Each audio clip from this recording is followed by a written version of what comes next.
What if I told you that there is a way to eat healthy during the holidays? If you're like the typical person who's the griller, you stand right over it and smoke is right in your face the whole time.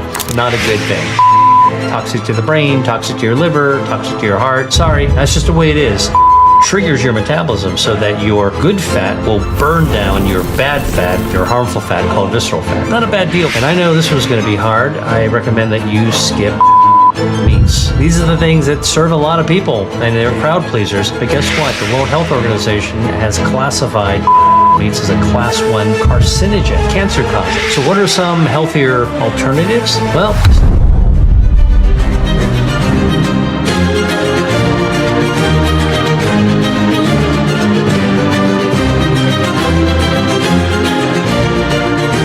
today, we're going to be diving into the best ways to eat healthy during the holidays.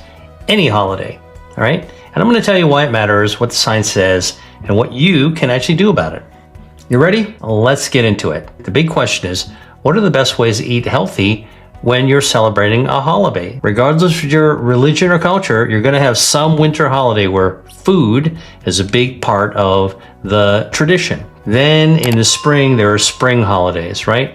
Celebrating the coming of the warmer weather, many events occur during the spring. The summer festivities are filled with food as well. Not always the healthiest kind, at least that's what we think. Okay, so what is the smartest approach to eating foods during the holidays if you're interested in health? Well, I have some recommendations for you as a doctor, as a scientist, and as somebody who studies food as medicine for health and longevity. And I want to share those ideas with you. First thing is actually to approach holiday foods positively, all right? I want you to lean into your holiday meal, whether you're meal planning or just visiting to eat, and I want you to focus on the healthy ingredients. So if you're planning meals, build your meal plans around healthy ingredients and healthy cooking method. You know, do use extra virgin olive oil. Do try to go to the produce section to figure out what you can get fresh.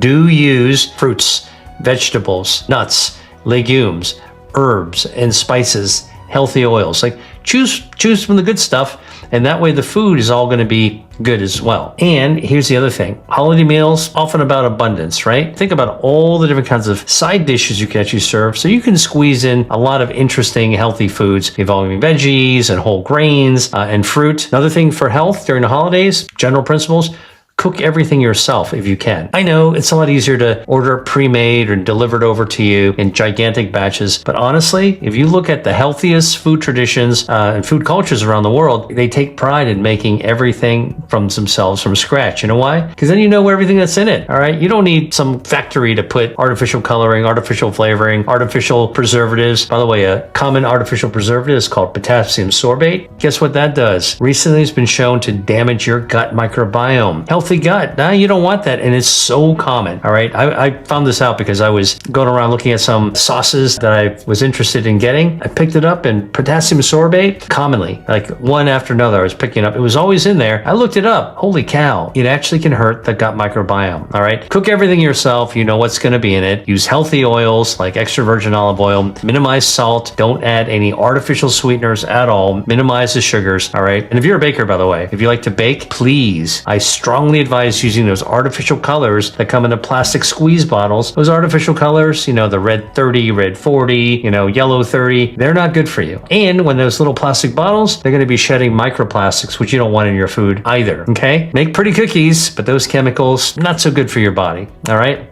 Go light on meat. That's the other thing I'll tell you. You're going to plan a holiday meal, even though red meats are often tradition, you know, I totally get it. I understand, but go easy on it. Go down on it. Don't make so much. Make sure there's other dishes around it offset, so this isn't only a carnivore's meal. And I know this was going to be hard. I recommend that you skip processed meats. You know, the sausages, the hot dogs, the cold cuts, deli meats. These are the things that serve a lot of people and they're crowd pleasers. But guess what? The World Health Organization has classified processed meats as a class 1 carcinogen, cancer causing, and with good reason, okay? The studies have shown that eating a lot of processed meats increases your risk for digestive cancers like colon cancer. Well, of course, you got to put all this processed food, processed meats into your gut, and it's going to go right down eventually to your colon and hurt your gut microbiome. All right, so what are some healthier alternatives? Well, seafood being one of them. You ever hear of the Feast of the Seven Fishes? Healthy, tasty Mediterranean meal. Chicken, a good choice. Turkey, a good choice. Duck, I love duck.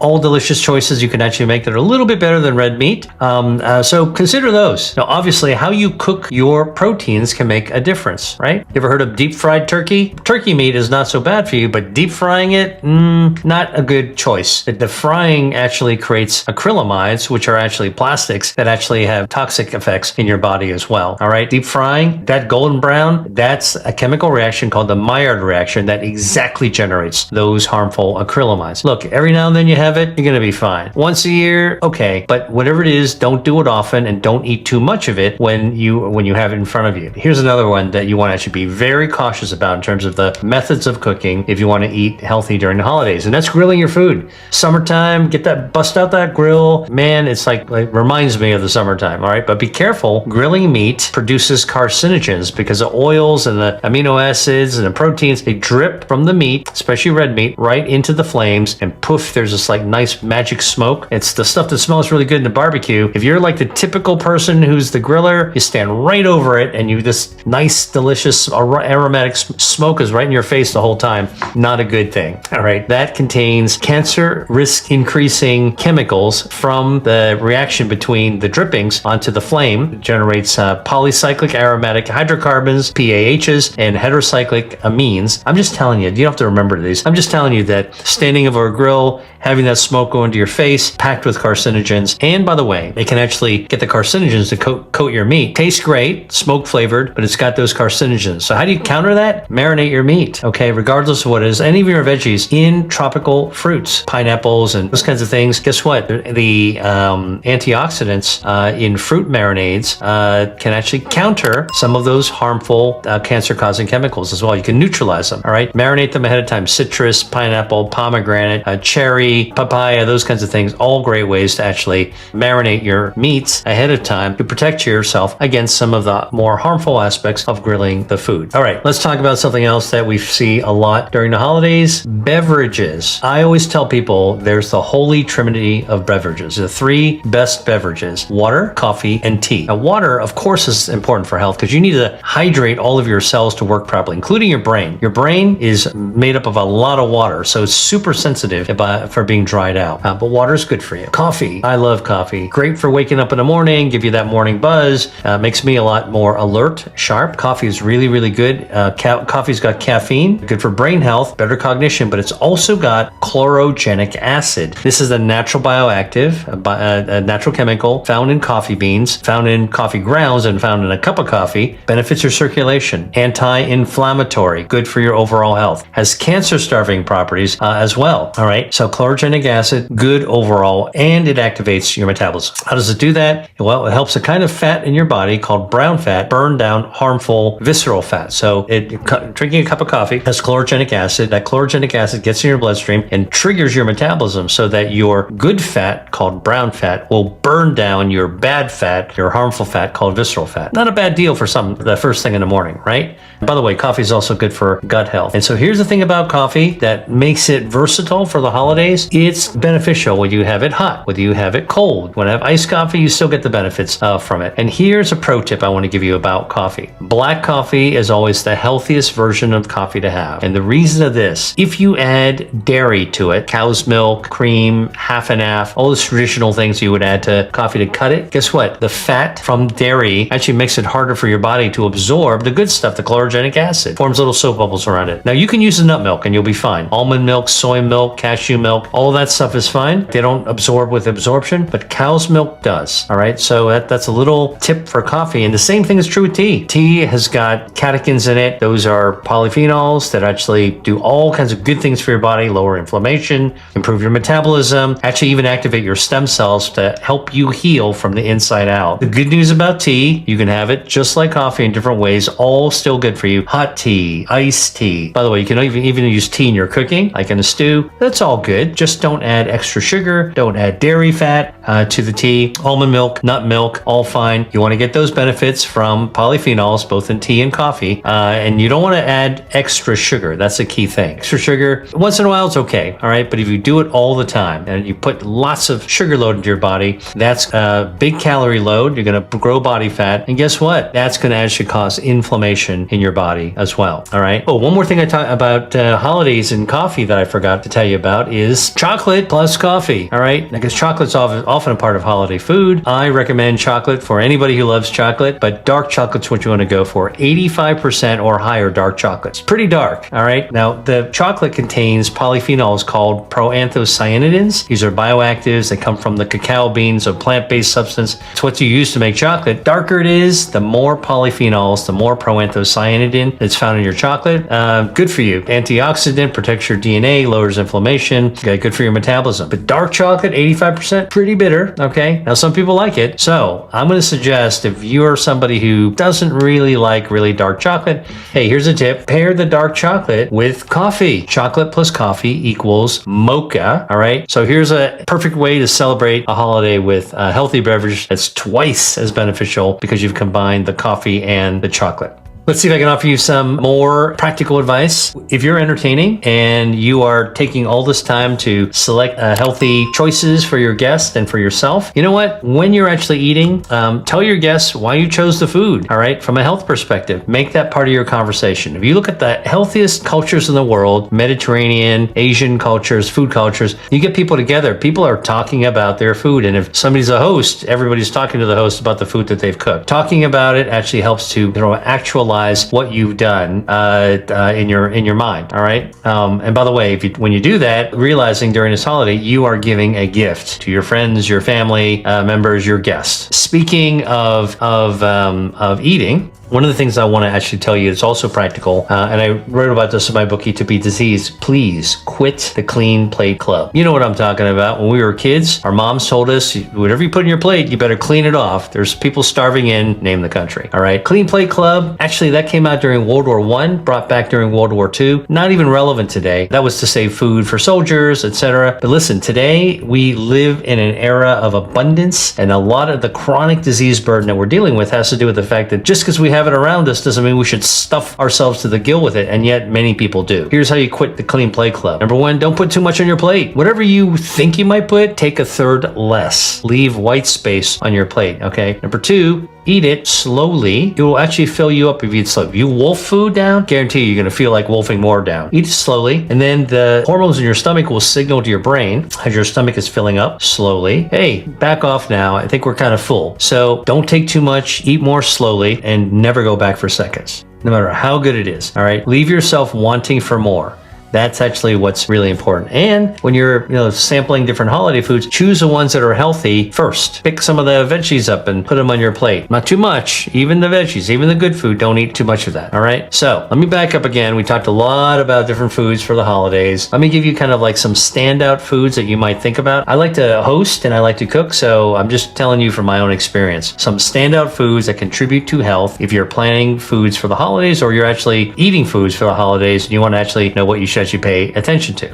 Let's go at it. Veggies, spinach, kale, broccoli sprouts, radicchio, cauliflower, green beans, red onion. Not too bad, right? Cranberries, common for many of the winter holidays and fall holidays. Dried cranberries are also good. Little pro tip, cook your cranberries down and use fresh squeezed orange juice, which is going to be quite sweet by itself, but not as sweet as just putting in a half cup of pure cane sugar. All right. But the orange juice will actually give a nice citrus flavor to the cranberries as well. Just my little pro tip for you. Olives, olive oil. You're going to be cooking. It's going to be on a stovetop or you're going to be roasting something. All right. Olives and olive oil. They contain healthy fats, monounsaturated fatty acids, contain a little bit of omega-3s, and they contain a lot of polyphenols. Hydroxytyrosol, oleocanthal. Olive oil is one of the best things that you can do. And by the way, you can cook with it. You can also serve it, let's say some sourdough bread, a little plate of extra virgin olive oil. You've seen it in a restaurant. You can dip your bread in it. Great way to get the 3 to 4 tablespoons of olive oil that's been shown to be heart healthy and brain healthy as well. What's another one, a healthy food to consider? Now, normally I don't encourage people to eat a lot of cheese, so I'm not telling you to eat a lot of cheese here either. But because I know cheese, they've got high in saturated fat, high in salt, but you should know that some cheeses, hard cheeses especially, Gouda cheese or Gouda cheese is how the Dutch pronounce it, Jarlsberg cheese, Emmentaler cheese, Edam cheese, Swiss cheese, they actually have vitamin K2, healthy vitamin for you, can be good. Parmigiano Reggiano cheese, the Italian big orange wheels, you shave that onto your pasta, absolutely delicious. Also is a probiotic in it because there's some healthy gut bacteria that you can actually get from eating Parmigiano Reggiano cheese. Camembert, another healthy cheese, good for your gut. Whole thing is, I'm not encouraging you to eat cheese, I'm just telling you, when you see cheese around the holidays, you can pick out specific ones and know that eating a little bit might actually be not so bad for you. In fact, might even be good for you. Now, the other thing that you're going to see around my table around holidays are dried fruits and tree nuts, which is a good mix. Dried apricots, dried cranberries, mix it with walnuts or almonds. Dried fruit is good because you actually can get the fruit peel. The peel will have bioactives like ursolic acid, which helps your body regenerate from the inside out. It's hard to eat a lot of fruit peel and not very pleasant to do it, but on a dried fruit, you're going to be eating the peel. And that's the reason you'd want to get organic dried fruit, because once it's been dried down, you're never going to be able to wash off any pesticide residues on it at all. All right? Okay. What about herbs? I like to cook. I love to use herbs. Rosemary, basil, oregano, thyme, parsley, sage. All right. These common herbs that you can get any farmer's market, any grocery store, they contain bioactives that can be helpful for your metabolism, helpful for your brain, helpful for longevity, good for lowering inflammation. What are some of these bioactives in herbs? Rosmarinic acid, carvacrol, apigenin. They're in there and they're good to eat and they're good to actually use to cook holiday meals, especially like rosemary. That scent of rosemary reminds me of the holidays. They make food taste fantastic, right? And in fact, if you want to know about more than 200 foods that actually light up your health during the holidays, but also all year round, I teach a whole course called the Eat to Beat Disease course. It's all about these foods, how they work, how much you should eat, what they're good for. And so I've been teaching this for a few years now, and I've got students from 90 countries from around the world. So it's pretty cool to see that there's so many people interested in celebrating food. And this is information you can definitely take with you to the holidays. Now, what about some foods that you want to kind of avoid or try to stay away from? Well, try to stay away from processed meats, ultra processed foods, sugar sweetened foods, extra sugar sweetened foods, artificially sweetened beverages or artificially sweetened anything, frankly. Stay away from unhealthy saturated fats. Why am I telling you this? Because all of these substances that I've just told you to stay away from, they weaken your body's health defenses. They take your shields down. Best to avoid them if you want a healthy holiday meal. I don't want you to be kind of go crazy over thinking about how to eat healthy during the holidays, but if you're mindful and make it second nature to think about what's good for you and what you would serve to other people that'd be good for them, you're going to be kind of confident in how to actually make good choices. And avoid drinking alcohol in excess. Alcohol, toxic to the brain, toxic to your liver, toxic to your heart. Sorry, that's just the way it is. That said, I do understand that alcohol has been used to celebrate big events in lives of humans ever since, humans started to ferment grains. So leave it to wine, little champagne, little beer. Don't overconsume. If you overindulge, your body's going to pay for it and you'll know it. So stay away from high sugar. Obviously, lots of extra added sugar raises your insulin levels. This increases in your bloodstream something called IGF-1, insulin-like growth factor 1. A little bit's good for you. Too much, very dangerous for your health. Even linked to triggering the growth of cancer. All right. So I've just given you a bunch of things that I think you're going to actually enjoy holidays if you know that some of the foods that I've talked about in this video, you can eat